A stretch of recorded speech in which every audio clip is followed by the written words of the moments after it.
Alright guys, welcome to the K where I'm going to talk about the NBA playoffs. So far, it's been pretty fun to watch. The first round's been alright. There's been a couple of sweeps. There's been an unexpected sweep. There's some NBA drama. There's some fight. There's some heart and there's some drive in these NBA playoffs. And I'm going to get into how it's not easy sweeping teams. You know, it's easier said than done, and it doesn't look as easy as it does. With that being said, I'm going to start out my show. Number one, the Bulls and the Bucks. Derek's brain seemed to, freeze the last second of the game. Bayless with a little juke move, and that was the difference of the game. The Bulls could have swept them motherfuckers, and they would have been in round two playing the Cavaliers, but they played tonight against Milwaukee in Chicago, 90 miles down from Milwaukee. So we'll see how that matchup goes. But I think, the rustiness is off Derrick Rose, and he regrets the situation that happened up in Milwaukee. And I think there might be a blowout in this game. Paul Gasol, I didn't think he played that well in Milwaukee, and I think he's also going to come back up. Nikola Mirotic.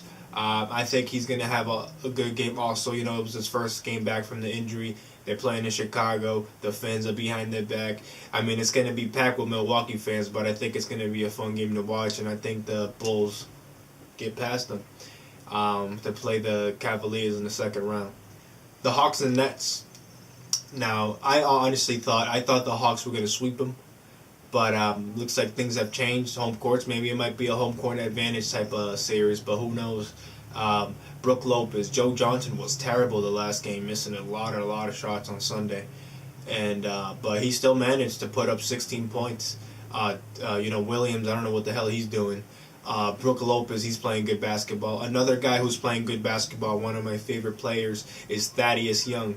I think he's playing tremendous basketball, and I look forward to him to keep the engine running for the next few games. And I think they're going to tie the series up. Who do I look for winning that series? I think the Nets are going to win in 7, and they're going to play the Wizards against the Truth. It's a little too optimistic, but you never know. Golden State Warriors and New Orleans Pelicans. Anthony Davis played a hell of a series, and I think he played good all the games, but he's going to need some help. The bad thing about that series is that it exploited the flaws that the New Orleans Pelicans have. Tyreke Evans, I think he should get traded. Jrue Holiday, he wasn't playing the same basketball I seen him play in the regular season. I wasn't too impressed with his fire in the game. Anthony Davis had that team on its back. I give a little props to Ryan Anderson. He was playing some good aggressive basketball, but they're gonna need some new guards to play in this team because Anthony Davis can't do it all. There's rumors out there that he got signed to a contract, a multi-year contract with the Pelicans, but they're gonna have to focus on the pieces around the Pelicans, the guards, the shooting guards, because there's none of that around. Eric Gordon, he played good, but the bad thing I don't like about Eric Gordon, he's just a scorer. You know what I mean? He doesn't pass. He plays okay defense. I think he should look for other players and make them better, and then it'll work in a circle.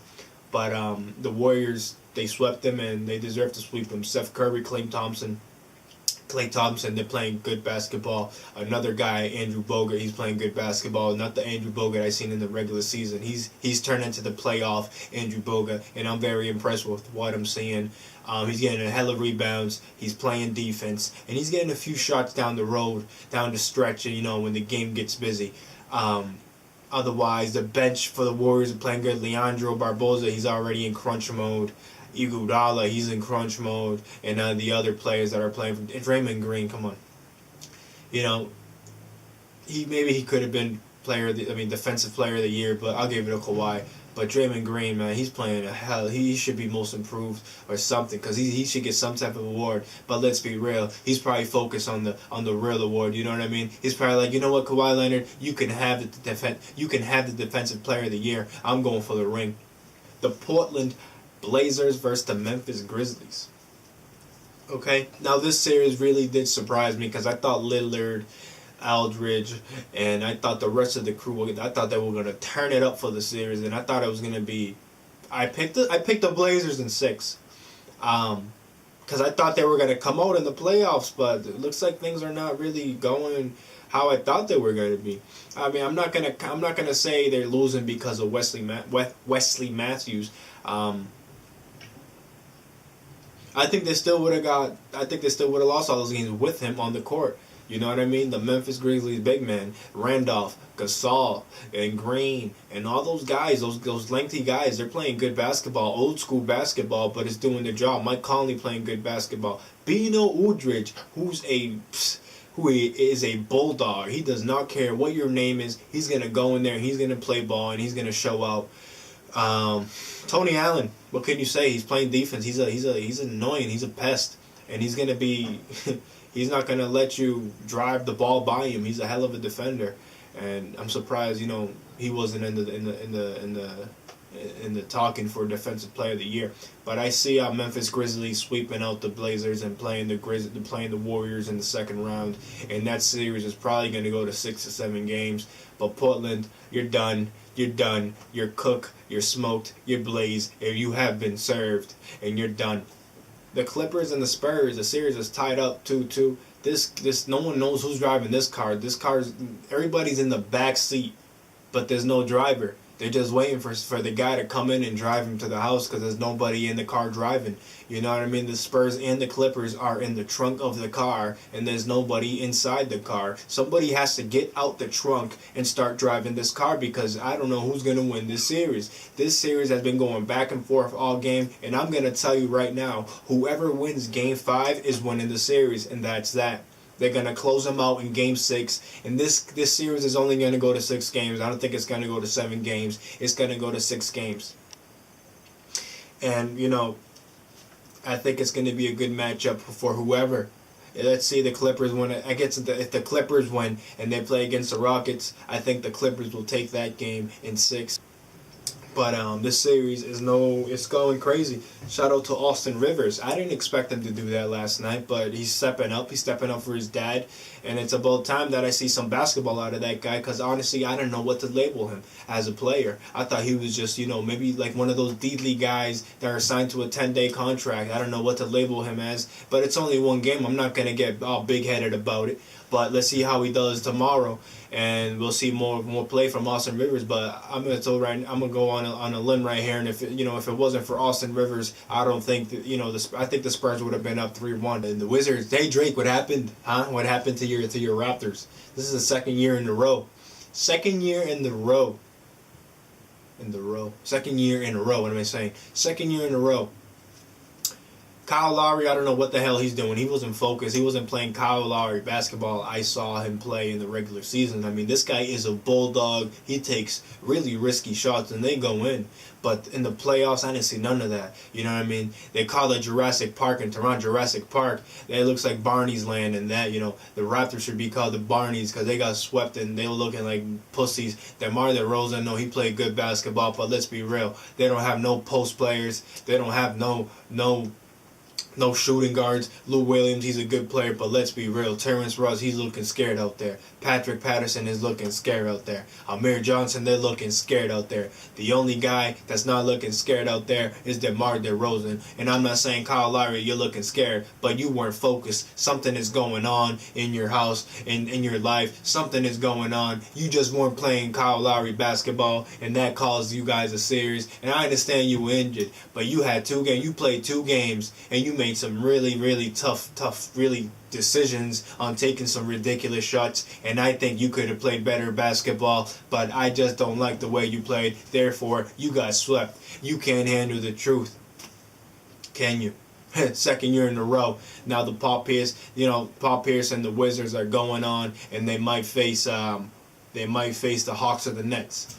But I'm just saying, Paul Pierce, he came to play at the regular season. He just gets by. But when it's crunch time, when it's playoff time, when it's time to get down and dirty, Paul Pierce is that guy. And you can dish the ball to him, and he's not going to make you upset because he's got what it takes to move on to the next round. And I think he's going to be ready if they play the Nets. Now, you know what my wish is? My wish is to see the Cavs and the Wizards in the Eastern Conference Finals. Because I remember Paul Pierce saying, if he was younger, he would love to play against LeBron if they were the same age, because he said he would have stopped him from making all the points that he's making today. So I want to see Paul Pierce go one more run at it at LeBron, because I think Paul Pierce is a mental guy and he can get into LeBron's head, and that'll be a good series to watch. But yeah, Sweep City, they can't handle the truth. The Cavaliers and the Celtics.